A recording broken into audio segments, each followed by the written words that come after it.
Alright, let's dive into Esther chapter 2 with a modern twist. So, after King Xerxes cooled his jets from the whole Vashti fiasco, he started to remember her and the royal smackdown he'd laid on her. It was like, wow, that actually happened. Then, his entourage, trying to be helpful, suggested a solution. Hey, why not hold a beauty pageant to find a new queen? They proposed a nationwide search for the most beautiful young virgins. The king, always up for a good competition, gave the green light. Commissioners were sent to every corner of the kingdom to gather up these hopefuls and bring them to the royal harem in Susa.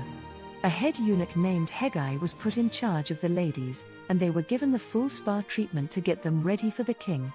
The idea was simple: the girl who wowed the king would be the next queen.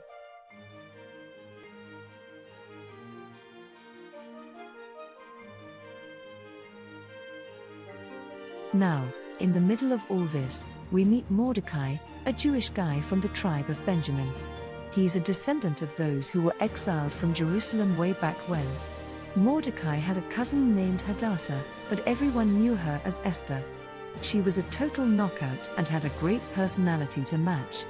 Sadly, her parents had passed away, so Mordecai raised her as his own daughter.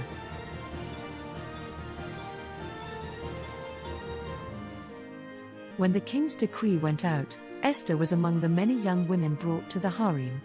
She ended up under Hegai's care, just like the others. And guess what? She was a natural. Hegai was super impressed with her and gave her the VIP treatment, special food, the best beauty products, and even 7 personal attendants.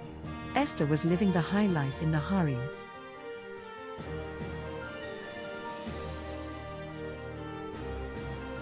But Mordecai wasn't just going to leave her hanging. He was a concerned dad, so he'd stroll by the harem courtyard every day, just to check in and see how Esther was doing.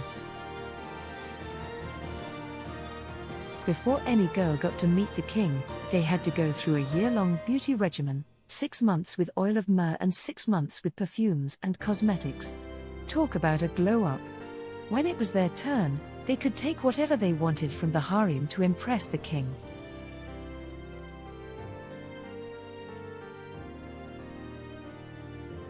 After their night with the king, the girls would be moved to another part of the harem, under the care of another eunuch. They wouldn't see the king again unless he specifically asked for them.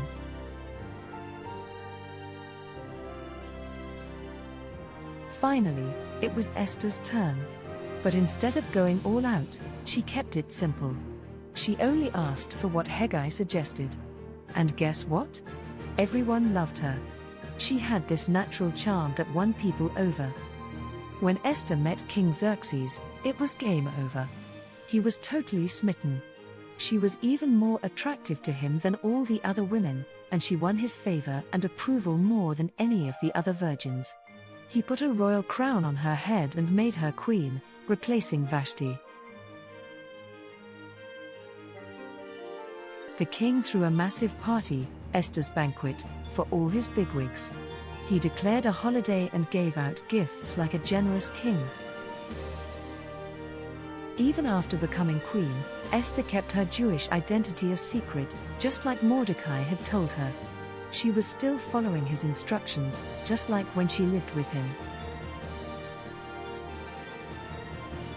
Meanwhile, Mordecai was hanging out at the king's gate when he overheard a plot. 2 of the king's guards, Bigthana and Teresh, were planning to assassinate Xerxes. Mordecai spilled the beans to Esther, who told the king, giving Mordecai the credit. The plot was investigated, and when it turned out to be true, the 2 guards were impaled. The whole thing was written down in the royal records, with Mordecai's name on it. Talk about a close call,